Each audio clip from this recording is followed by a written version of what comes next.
From Brian-Voss, who said, looking at the tour points list, 115th after Seattle, and basically was ready to try anything.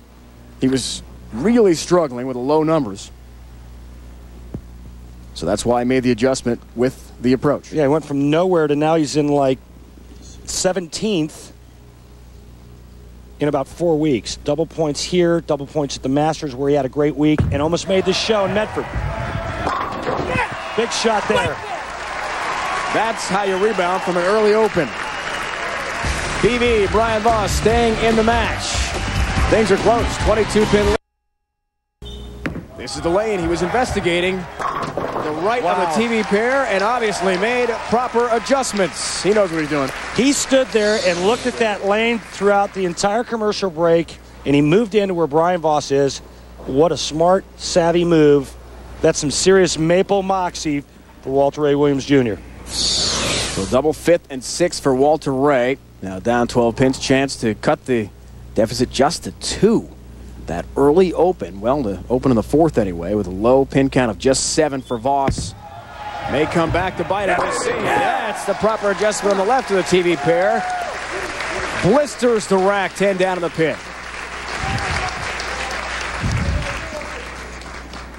Do you have any idea how difficult it is to, number one, make the adjustment? It's basically an educated guess, and then convince your body that it's the right move so that you can make the proper shot.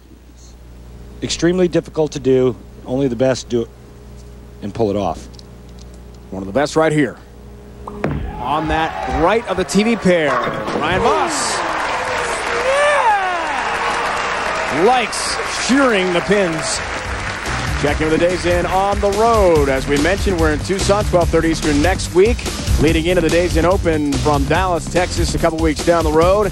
Don't forget the PBA World Championship from EMU, Ypsilanti, Michigan. There are plenty of great seats available, folks. Log on to PBA.com and be sure to buy your tickets. Some regional sites as well in Florida, PA, and Arizona.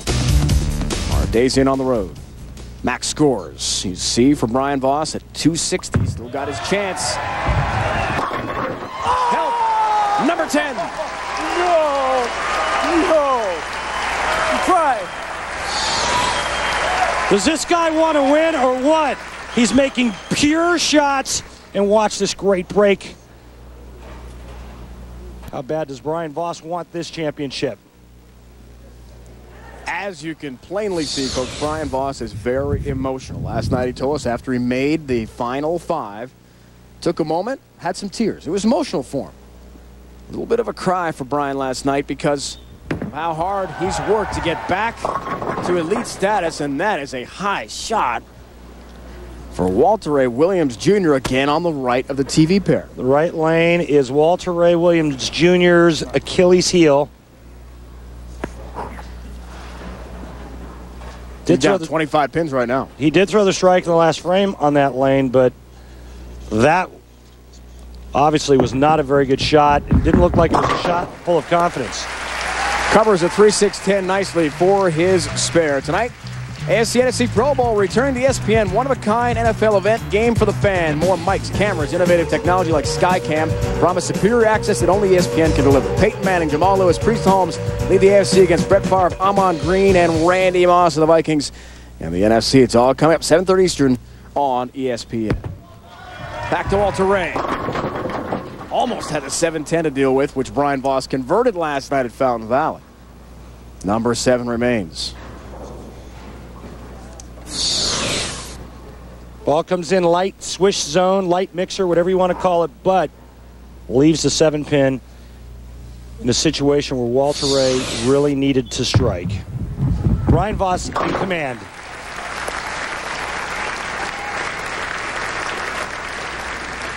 Two sons are watching closely back home. Josh, 11, Cameron is 10 years old in Atlanta. They were following Dad every shot, frame by frame on the internet on PBA.com, on the webcast. And last night, it's a little bit tight. and that's his best Austin Powers impersonation. You see the numbers, 7 of 8 strikes. He has been red hot here. Josh and Cameron were lane side, as we talked about early in the broadcast, for that incredible win in Memphis last fall. In the fall of 2002, last season. It's been close to making 3 shows, but it's been a struggle for him.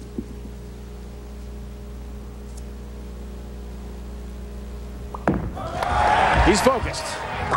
Big strike. That's a winner! That's a winner!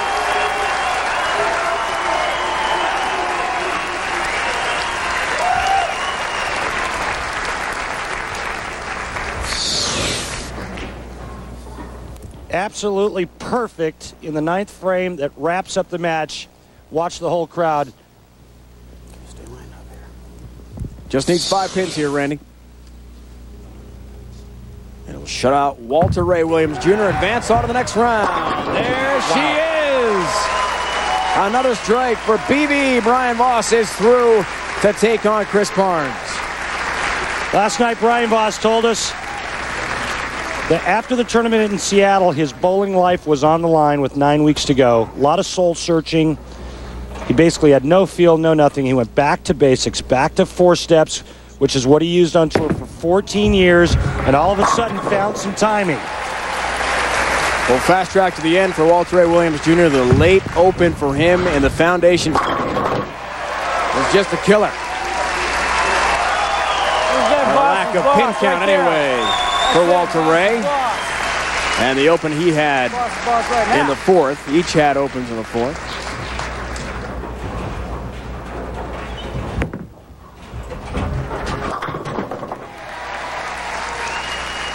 Now he's got the right lane figured out pretty well. Yeah, it's a little late for that, unfortunately, for Walter Ray. Brian-Voss striked in 11 out of 12 frames for 260. What a game for Brian-Voss when it mattered most in the quarterfinal. BV will take on CB, Chris Barnes, who is bidding for his first ever major championship. And that comes up next from Southern California.